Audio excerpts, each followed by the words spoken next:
வருட விடாமுயற்சி நிறைவேறாமல் போன விஜயகாந்தின் கடைசி ஆசை. நடிகர் மாரிமுத்து புது வீடு கட்டிய நிலையில் அதில் குடியேறாமல் மறைந்தார். அதேபோல் பூந்தமல்லி அருகே புதிதாக கட்டப்பட்டு வந்த வீட்டில் குடியேறாமலேயே நடிகர் விஜயகாந்த் காலமானார்.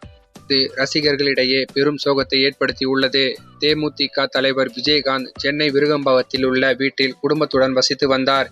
இந்நிலையில் திருவள்ளூர் மாவட்டம் பூந்தமல்லி அடுத்த காட்டுப்பாக்கம் சிட்கோ நகர் பகுதியில் கடந்த 2013ஆம் ஆண்டு முதல் விஜயகாந்த் வீடு ஒன்றை கட்டி வருகிறார். சுமார் 20,000 சதுர அடியில் இந்த வீட்டின் பணிகள் நடந்து வந்தது. இந்த நிலையில் கடந்த சில ஆண்டுகளாக தொய்வடைந்த நிலையில் மீண்டும் பணிகள் வேகம் எடுத்தன. 90% பணிகள் முடிவடைந்தது. 15 நாட்களுக்கு முன்பு இந்த வீட்டில் பால் காய்ச்சப்பட்டதாகவும் இவ்விழாவில் விஜயகாந்த் பங்கேற்க வருவார் என்று எதிர்பார்க்கப்பட்டது. ஆனால் கடந்த 10 ஆண்டுகளாக கட்டப்பட்டு வந்த இந்த வீட்டில் விஜயகாந்த் வசிக்க வேண்டும் என தீவிர முயற்சி செய்த நிலையில் இந்த ஆசை நிறைவேறாமலேயே போனது. இருப்பினும் இந்த வீட்டின் கட்டுமான பணிகள் தொடர்ந்து நடைபெற்று வருகிறது. முன்னதாக எதிர்நீச்சல் சீரியல் மூலம் புகழின் உச்சத்திற்கு போன நடிகர் மாரிமுத்துவும் ஆசையாக வீடு கட்டி வந்தார்.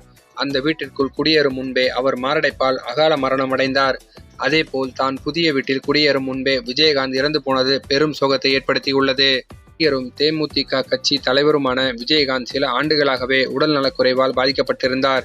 இதனால் சிகிச்சை பெற்றபடி வீட்டிலேயே ஓய்வில் இருந்தார். விஜயகாந்திற்கு சிறுநீரக மாற்று அறுவை சிகிச்சை செய்யப்பட்டிருந்தது. இதன் காரணமாக அவ்வப்போது மருத்துவமனைக்கு சென்று பரிசோதனைகள் செய்யப்பட்டு வந்தது.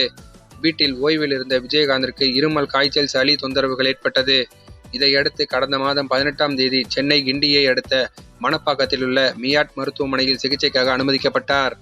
தீவிர சிகிச்சை பிரிவில் அனுமதிக்கப்பட்ட விஜயகாந்த் சுயமாக சுவாசிப்பதில் சிரமம் இருந்ததால் அவ்வப்போது செயற்கை சுவாசம் அளிக்கப்பட்டது. நுரையீரல் நிபுணர்கள் அவரை கண்காணித்து சிகிச்சை அளித்தனர்.